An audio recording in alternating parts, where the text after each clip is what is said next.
There are 12 games on Saturday, so let's go through them. Let's take a look at how things could possibly shape up. Michael Bolton, shape up legend, what do you think? Thanks, Josh. It's Michael Bolton here, and it's time for another episode of the Locked On Fantasy Basketball Podcast. Let's get to it. Let's get to it, indeed. You are Locked On Fantasy, your daily NBA fantasy podcast. Part of the Locked On Podcast Network, your team every day. Hello and welcome to the Locked On Fantasy Basketball Podcast, brought to you by Basketball Monster. My name is Josh Lloyd. I'm going to make this one a short show because I've got an appointment. I'm getting a BBL installed later today. I'm also the lead fantasy analyst at basketballmonster.com, and you can find me on Blue Sky, joshlloyd.bsky.social, on Twitter at redrock_bball, on TikTok at redrock_bball, and on Instagram at Locked On Fantasy Basketball. Today's episode is brought to you by FanDuel. Start the season with a big return on FanDuel. Get $150 in bonus bets if you win your first $5 bet. Go to FanDuel.com to get started. Also, check out LockedOnDaily.com, where you can get the best newsletter for your favorite team. Sign up over there. 12 games on. A busy one here. Obviously, we've got 3 games Friday. I think it's 3 on Sunday as well to finish off whatever the number week this is. Week 9. Who cares? We are talking about the week that ends on December the 22nd because week numbers don't mean anything because there are different week numbers across every site now. So if I ever reference a week number from here on out, I'm talking calendar week. It's actually week 8 in Yahoo. I don't care. I am only to be referencing calendar weeks if I mention week numbers at all. Just so we're all clear with that. Cool. Don't know why I even mentioned that then. It's okay. We're going to go in and just preview these games. There are 12 of them on. We do have a slightly earlier start, a 6 p.m. Eastern start for the first game of the day. So just so we're aware of that. And I don't know what we should call this period of the year. Some might call it the holiday season. I don't know. Some might call it Christmas time. That's fine. I'm going to call it rematch season. Because in the NBA, there's a bunch of teams that are just playing the same team twice. And I don't care about that. Like some people get really, well, you've played this team 4 times already in the first 2 months. That's completely unfair. I just don't care. I don't think there's any real reason that the schedule has to be evenly spaced out. I don't care. That stuff all shakes out in the end. But it is pretty strange to me that we're going to be talking about a bunch of games here where it's the same team playing each other 2 in a row, just really concentrated in this window. And here's one of them. The last game yesterday is the first game on Saturday, I think. Yeah, Lakers-Kings.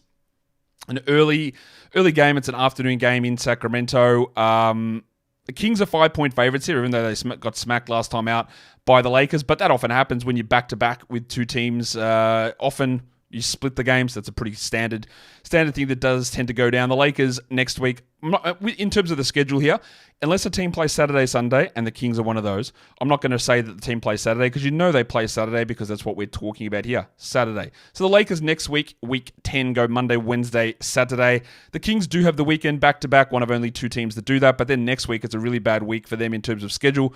Thursday and Saturday they play. Christian Wood, Jackson Hayes, Jared Vanderbilt Bar are all going to be out for the Lakers again. Jalen Hood-Schifino, I'm going to put him questionable, but one of the biggest don't cares of all time. The man just doesn't play, so don't worry about that. Devin Carter remains out for Sacramento. And Trey Lyles, I'm assuming that Trey Lyles returns here. Lyles was a chance to play in the game on Thursday, but obviously didn't. I think he can return here. On the Lakers side of things, there's a lot of things to watch. Austin Reeves is one of the ones that I want to watch because his minutes were way up and he has looked just so much better since returning from that injury. I think part of that is being split away from D'Angelo Russell, having someone like Max Christie next to him. I think we might get a really prolonged, elevated stretch from Reeves, and we watch that. And for the Kings, it's actually the opposite for DeMar DeRozan. Things are going south really quickly. His numbers are down. His passing numbers are down. I don't know that this is a permanent watch situation. But when someone's 34, they're playing on a new team. There was always fits about who gets the ball and the ball handling. You got to have some sort of concerns about how this all looks. And it's not looking good at the moment. So we just keep an eye on DeMar to see where it all ends up. In terms of stream, guys, it is Max Christie playing the big minutes in LA. You could consider him or Gabe Vincent, but we're talking deeper league stuff there anyway. And again, there's 12 games on. You're probably not going to have much room to stream anyway. Dalton Connect playing limited minutes. D'Lo's playing his 22 or so. And then on the Kings, Kevin Huerter, to me, is the option there. We saw that with the return of Keegan Murray and with Kevin Huerter, Keon Ellis only played 20 minutes, and that makes him useless. So Huerter becomes your stream guy, but he, of course, can be terrible, really, at any point, and that can happen really, really quickly. The second game, we go to the Battle of Florida. The Heat, the Magic. Miami are one of the teams that are playing Friday, so they're back-to-backing themselves onto Saturday. I don't know that there's any reason to think that Jimmy Butler's going to sit out the back-to-back, but it's Jim. Anything can happen with him at any point, so I don't know that that's going to be the case, though. Schedule-wise for both of these teams, Monday, Thursday, Saturday, Sunday in Week 10 for Miami, Monday, Thursday, Friday, Sunday for Orlando. In terms of absences, Josh Richardson is currently doubtful for Friday's game, so I'll put him questionable there, while Palo Larson and Little Chungus Nikola Jovic are both questionable Friday, so I'll put him questionable Saturday as well. Paolo and Franz are going to be out, and I did label Jalen Suggs as doubtful, but this man apparently is the new Wolverine because he's probable. He suffered that ankle injury. It looked terrible, right? Oh my God, this looks bad. He goes to the locker room. He comes back out. He starts the second half. He lasts 4 minutes. He can barely walk. And he just doesn't play again for the rest of the game. You go, oh, well, surely in 2 days' time he's not going to play. No, he is. So I don't know what to say about that. That Jalen Suggs is just the miracle man, I guess. He's probable, so that looks like he's going to play. Gaz Harris is officially questionable as well, so his return is likely coming. What are we watching for on the Magic? Well, the last 2 games we have gotten really strong minutes from Tristan da Silva. 30-plus minutes. Now, the games before that, he still started and played like 18 and 19 minutes. Is it a Gary Harris absence thing that really helped Tristan there? Was it the fact that a few of those shots just went in? I don't know. I don't think he's anything like a 12-team league guy, da Silva, but if you're going to play 30 minutes a night, you can have 12, 15 points and hit 3 threes. That's at least useful to a portion of people. So we need to watch that. Drew Smith remains the stream for Miami, but I will be very interested to see what happens when Palo Larson plays. Because Larson was getting his 16, 17 minutes and they've got to come from somewhere. So does Smith still play 29 or does he go back and play 18 or what happens? And then on the Magic side, Mr. Black was really good last game. He was also trash the game before that. And if Harris and Suggs both play, the opportunity for big minutes for Black isn't there.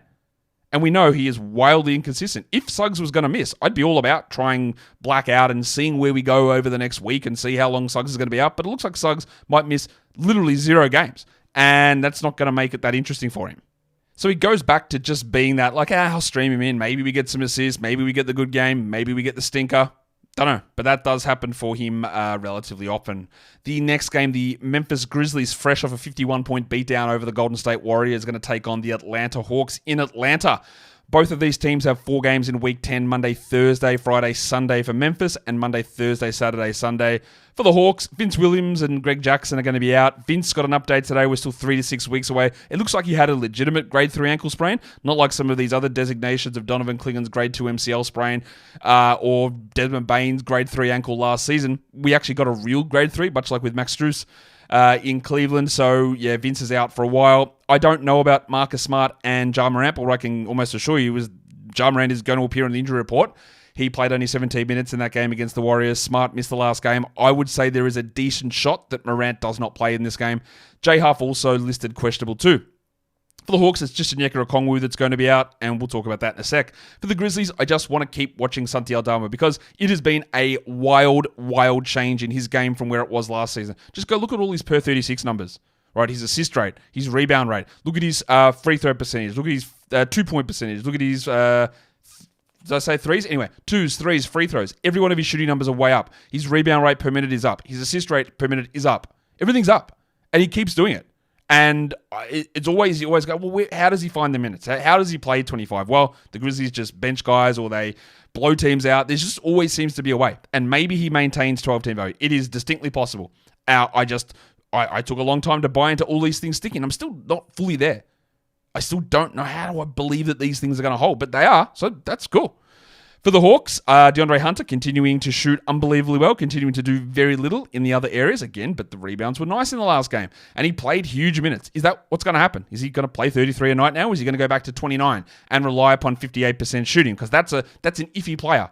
A 29-minute guy relying upon 58% shooting is an iffy player.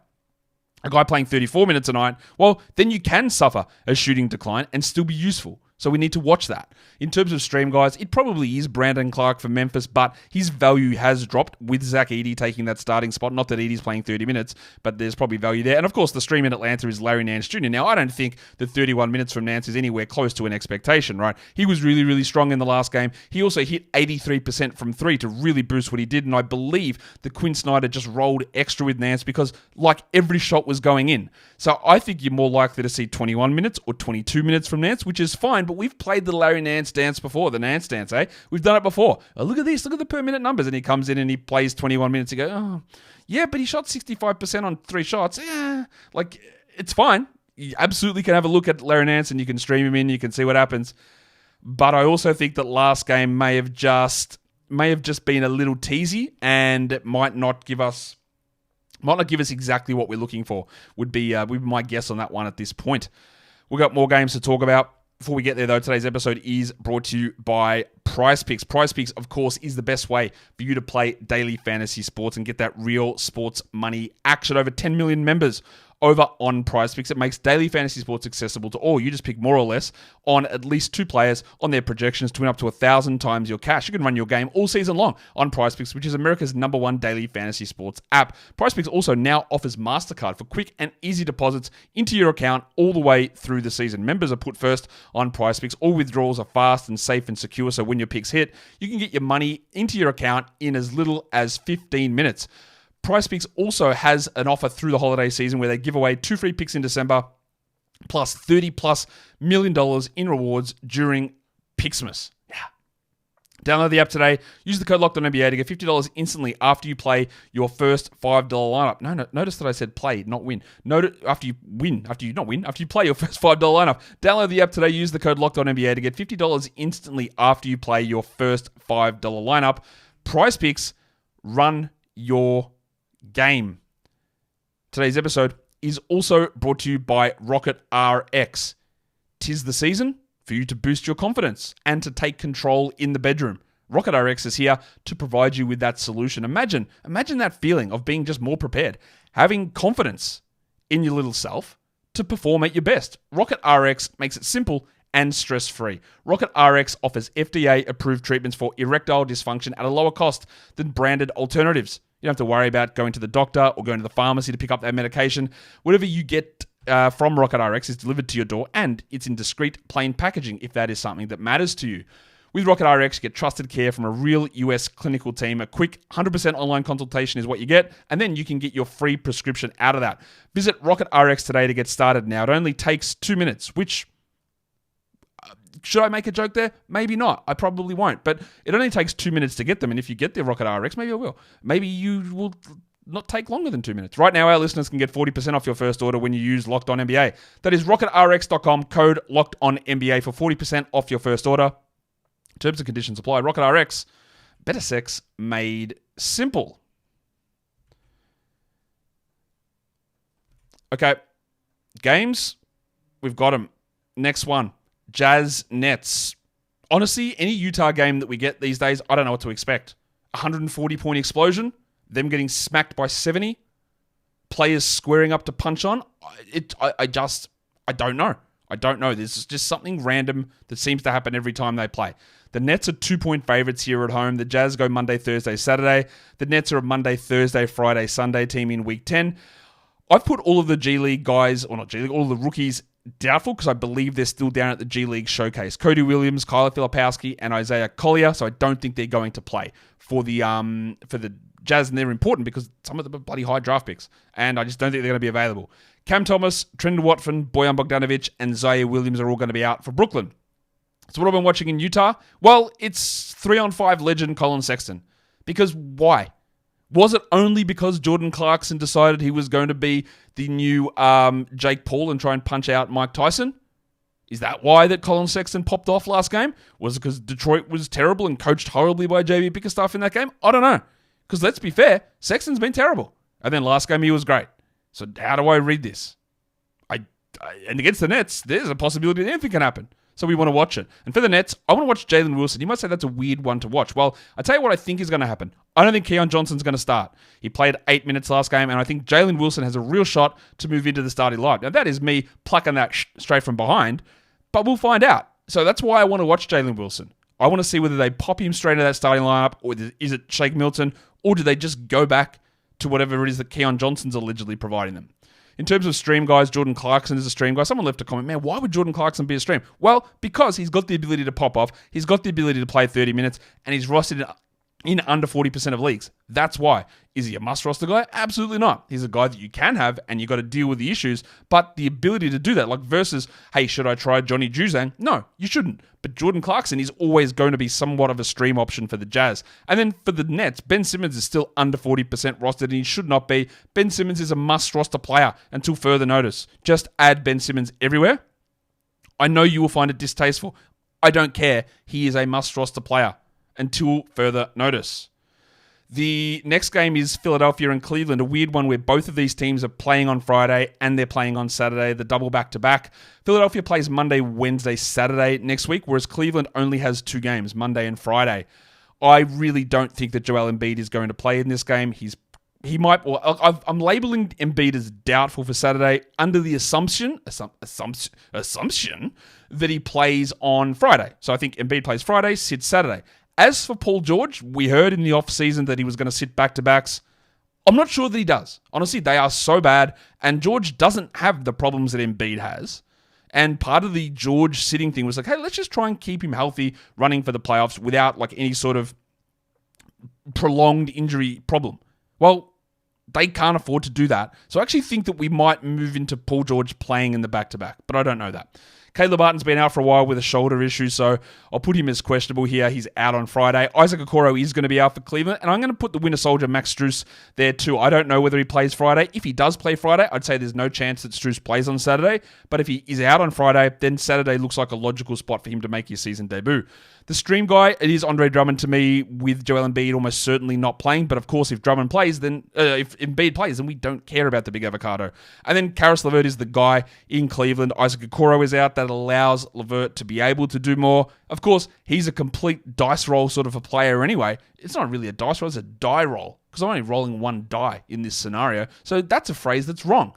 Unless people are just using that in the craps lexicon where you're always throwing 2 down. But I feel like most people don't view it that way.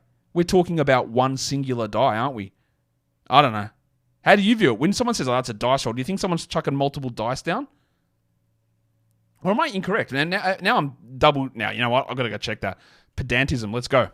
No, I was right. It's a singular die and a plural is dice. Much like with mice is plural and then my is singular.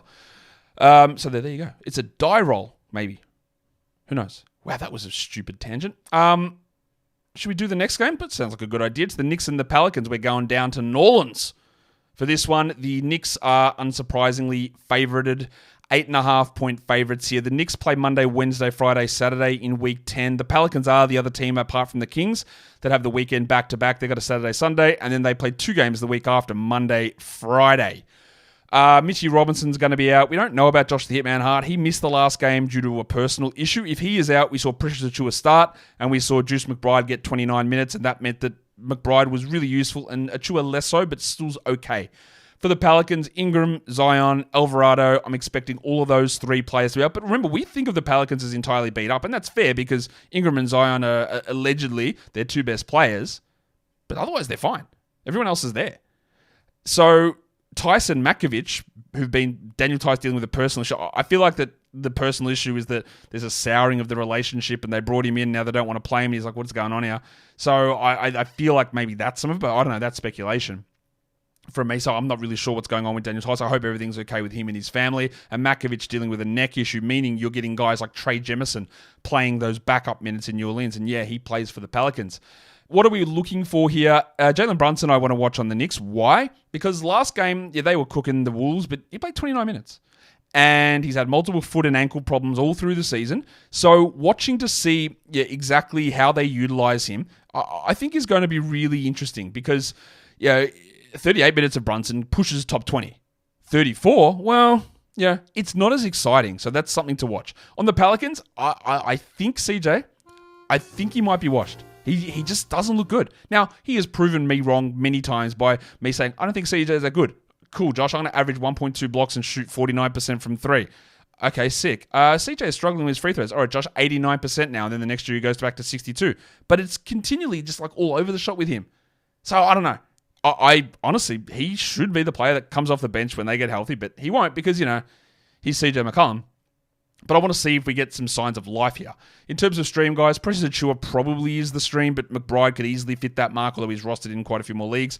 And then on the Pelicans, it is BJ Boston. But we saw last game with Jordan Hawkins back, we just didn't get as much runway for BJ. We only got 21 minutes. Normally, we get a 27-minute BJ production, and that's useful enough to get that scoring in. But if you're only getting BJ for 21 minutes, I'm not really sure that's enough to satisfy what we need in terms of that sort of a stream. So we keep an eye on that. He is streamable still, BJ, but I'm not sure we're going to get the same end result that we would like to get out of adding BJ Boston onto our fantasy teams.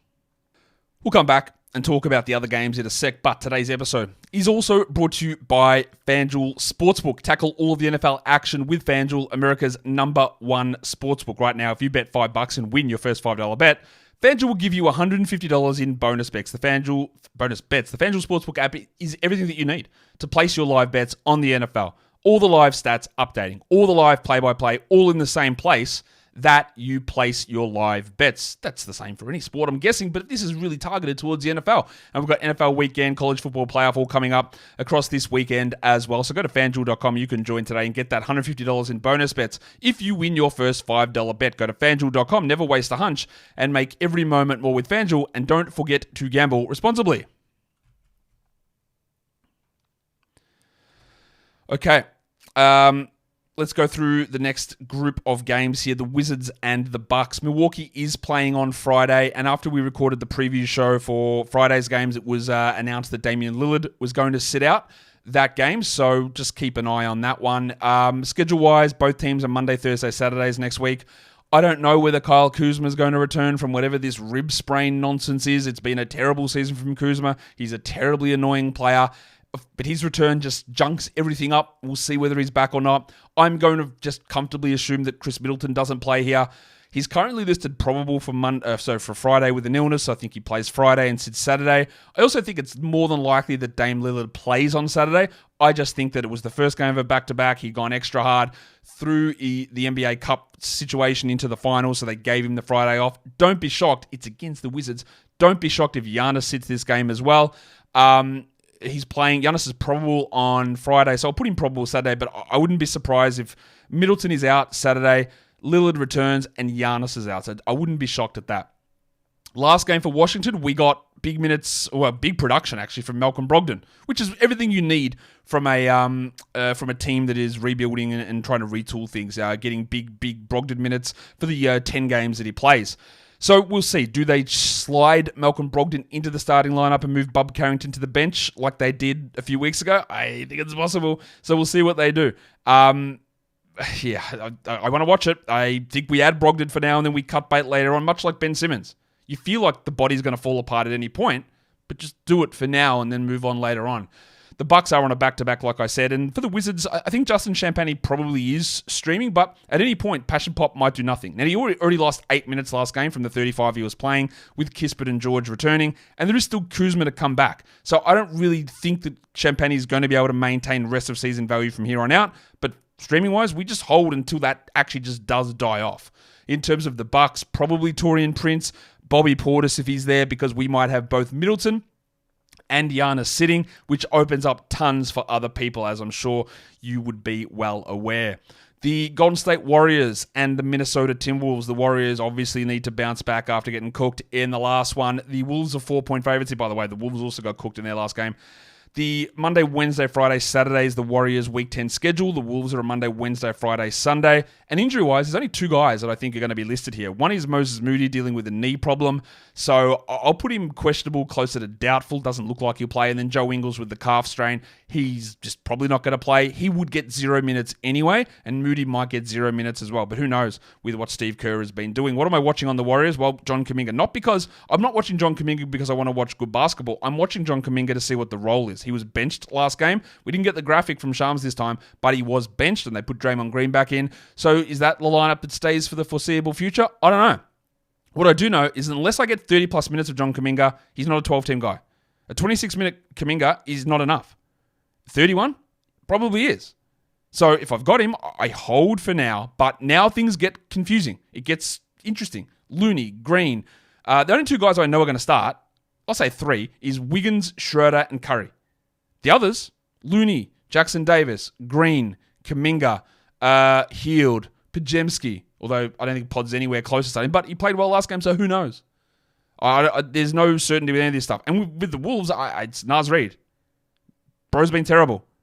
Can we get some stuff turned around? But what I am watching for, where are his minutes going to sit? There are some people who thought he might just be a 28, 29 minute a night player, play every conceivable minute behind Gobert and Randall, and that clearly hasn't been the case. So where is the playing time at? In terms of streams, I don't love it, but Looney probably is the stream, mainly because Pajemski and Hield are rostered in too many leagues to qualify here. Otherwise, you would clearly prefer those guys. And then as per usual, Jaden McDaniels is the stream for the Wolves. The Celtics and the Bulls, they're matching up again. What a shock that is. We just saw the Bulls knock off Boston, and now we get Boston getting their revenge over Chicago. They are 10-point favorites here, the Celtics. The Celtics play Monday, Wednesday, Friday, Sunday next week. The Bulls are a Monday, Thursday, Saturday team. Josh Giddey, they labelled him questionable for the last game. I'm going to say that he's out here. Now, they could very well label him questionable on the injury report like they did for Thursday, but Giddey himself, after Thursday's game, said, there's a chance I could be back as early as Monday, which of course implies that Saturday has no shot. But teams lie, players lie. Usually they lie in the other direction and say they're available when they're not, so we'll see what happens. But I don't think Giddey's going to be there. Dalen Terry also questionable, and then Slemon Sammy Howes has been dealing with his back issue, so he's questionable, same with Xavier T. Illman. Drew Holiday's the one to watch for me in Boston. You know that I've said he's a points league drop for about 5 or 6 weeks. And I think we are moving that way in a category league. You don't have to. But as always, the discussion's not always, is there someone better on the waiver wire than Drew? Because probably the answer is no. It's, is the Voltroning of 10 guys on the waiver wire better than Drew? And for you, that might be yes. And that's what you look at. For the Bulls, Ayo Dosunmu is playing a ton of minutes. And to me, you know what I think of Dosunmu. I think that he's a low-usage player. And not I think that. That is a legitimate fact. He's just a low-usage player. But when he plays 37 minutes a night, with the fact that he's hitting 60% of his twos, there's enough value in that to use him. My problem's always been that if he gets 29 minutes, the 16 usage doesn't cut it. And then you're relying upon outlier shooting numbers to be a consistent thing, which they might be. They might be, but it's harder to get enough volume in when you're playing under 30 a night. So watching what his role is, I think it's going to be high in here, this one, without any question, but that is something to watch. Al Horford and Lonzo Ball, the two stream guys that are available in a lot of different spots. We saw a really disappointing game from Lonzo and even Al last game, but they can always give us better performances of that, so I think they're probably the guys we look at.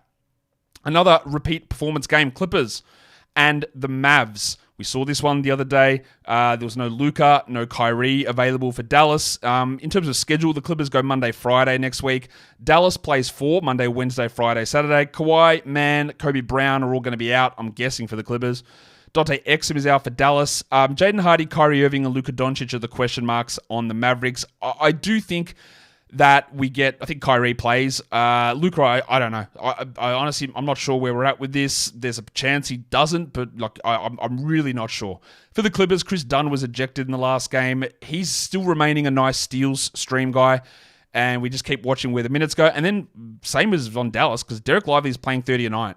He's a must-roster player, Derek Lively, really clearly, and I think we look at Dan Gafford as a clear points league drop, and in category leagues, it's borderline. But that's the watch, right? Is it 30-18 again? Because I think it might be. In terms of streams, Dunn is there again for the Clippers, and then Najee Marshall probably is the stream, although Dinwiddie and Grimes open up tremendously if Kyrie and Luka are sidelined, as we saw in the last one. The next game, the Portland Trailblazers, the victorious over the Denver Nuggets, Portland Trailblazers, and the San Antonio Spurs, winners of the last game against the Hawks as well. They face off. The Spurs are 6.5-point favorites. Portland plays Monday, Thursday, Saturday. The Spurs are Monday, Wednesday, Friday, Sunday. Only injuries currently listed for these two teams. Matisse Thybulle out, and Delano Banton missed the last game, and he's questionable. That's it. No one else is injured. On the Blazers, to me, I want to see Donovan Clingan. Not because I don't sort of know what he is, because I do. But are they really good? Is he going to be a 12-minute a night player? I believe yes. So watching what they do with him and watching what they do with Robert Williams is probably the key focus here.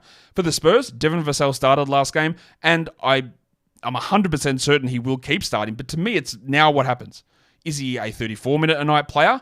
Where does his usage fit in? What does his assist rate look like playing next to Wembanyama and Paul? Because all those things will determine whether he's the top 90 player, a top 70 player, a top 50 player. I don't think he's top 50 at all, but I want to see these things. Tamani Kamara, who I thought would sort of be squeezed a little bit for minutes. In fact, what they're doing is moving Avdia and Scoot's minutes down, and Kamara's moved back up to over 30 a night, so that's really useful. And then for the Spurs, I don't think that Champagny is a must-roster guy anymore. In 25 minutes a night, that's not enough, but he's a very interesting streamable guy, and I would 100% be streaming him over Keldon Johnson and over Steph Castle. The final game of the day is Detroit and Phoenix. We're in Phoenix for this game. No spread currently available. The Pistons are on Monday, Thursday, Saturday next week, whereas Phoenix is Monday, Wednesday, Friday, Saturday. Isaiah Stewart, I'm just going to presume, is out with his knee issue. I don't know about Jaden Ivey. He missed 2 in a row. I think there's a decent chance he plays, but I'm not sure. And I'm just going to go ahead and tell you that Devin Booker's not going to play.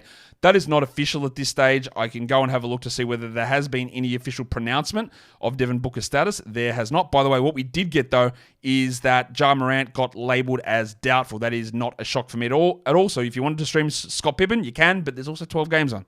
So I wouldn't get too overly out over our skis. They also popped Keontae George on the injury report as questionable after he hurt his ankle in the last game, but did return. So just keep an eye on that one. That was your latest injury update. I don't expect Devin Booker to play. I want to watch the Thick Hogsman, not because, again, I like watching him play, but like, are you just done? Maybe he's actually just cooked. I thought that going to Detroit would enable him, and he was, despite all the criticisms, he was actually pretty good most of the season in Philadelphia, but he's like doing less, and he can't shoot at all anymore. He might just be finished. That is possible. So I want to watch that. And then for the Suns, Tyus Jones had a stinker, but with Booker out, will he ramp the minutes back up, and what happens to the usage, and then how does that impact efficiency? In terms of stream, guys, Leaky Beasley continues to be that player. Yes, I would probably still stream him over Asar Thompson, but we know with Beasley, there's going to be ups and downs and hits and misses, but at the moment, he's rolling relatively consistently. And then on the Suns, you got either Royce O'Neal or Grayson Allen, who are going to be your preferred guys with the absence of Booker. I think they just shift Beal down to the 2. They could play Allen there, which is the lineup sort of they went with last season, or we've been seeing Royce O'Neal get a lot of those minutes. Either way, both guys, I think, are going to get a pretty sizable bump in their overall playing time. That's the 12 games done. Let's take a look now at some schedule-y sort of things. In terms of the back-to-back Saturday, Sunday, it's just the 2 teams. It's the Pelicans and the Kings. Remembering, though, with 12 games on Saturday, it's going to be pretty hard for you to jump in there and grab someone useful from either of those teams, a Herder or Alice, a Boston. Like, would you do that to even play them on Saturday? Probably not. So realistically, you're just going to hold that move and use it for whoever you find the best option to be on Sunday. Now, in terms of chunks, over the next 5 NBA game days, which runs from Saturday through to Thursday, of course, because Tuesday has 0 games, there's nobody that plays 3 quality games. The quality game days are Sunday, Wednesday, and Thursday. But there are these players, these 6 players I got named here, who play 2 quality games, who are available in over 60% of leagues, according to Yahoo, that I think are worth having a look at. Dylan Brooks, really good last game, and we know he's always got the minutes value there. Obi Toppin's been absolutely cooking at the moment. I don't know that I fully trust him, but he is playing well, and you got a little bit of a schedule advantage. Ochai Agbaji, the Raptors with 2 of those quality games, plus absences. I don't know if Barrett's going to miss, but quickly still out. Pirtle's dealing with stuff, so Agbaji gets a bit of a bump. Vanderpants Kevin Herter, you know you've got the Sunday game from him, and then you got, I think it's the Thursday game for the Kings as well. Andy Nembhard and TJ McConnell in Indiana. So obviously Indiana, you're looking at Houston, you got Denver in that mix, you got Toronto in that mix, with the 2 quality game days over the next 5 actual NBA game days. And lastly, we look at the 5s and 2s. Over the next 7 days on the calendar, Saturday through the next Friday, are there any teams that play 5 games? Are there any teams that play 2? Nobody plays 5, but the Hornets and the Thunder have 2 games over the next 7 days. So we thought maybe there was a chance that Casey Wallace would maintain value. Don't think so. Move on. 2 games in 7 days, not enough. Hornets, guys. Yes, we do have LaMelo Ball and Mark Williams resting on the game on Friday, but like this is in, so that bumps Vas Mitsic, it bumps Nick Richards, but holding Mitsic, holding Richards, even holding a Cody Martin scenario through the next 7 days, only 2 games on, not going to be worth it. And that's where we get that advantage in that part of the calendar. And that is a Saturday preview with the 12 games on. So that'll bring us to the end of the show. You know the things that you can do, either materially or mentally. You can do the bangs and the comments and the thumbs, but also you can do me a favor and just have a good day. You can do me a favor and be kind to yourself. Do me a favor and be kind to somebody else. Guys, we are done here. Thank you so much for listening, everyone. See ya.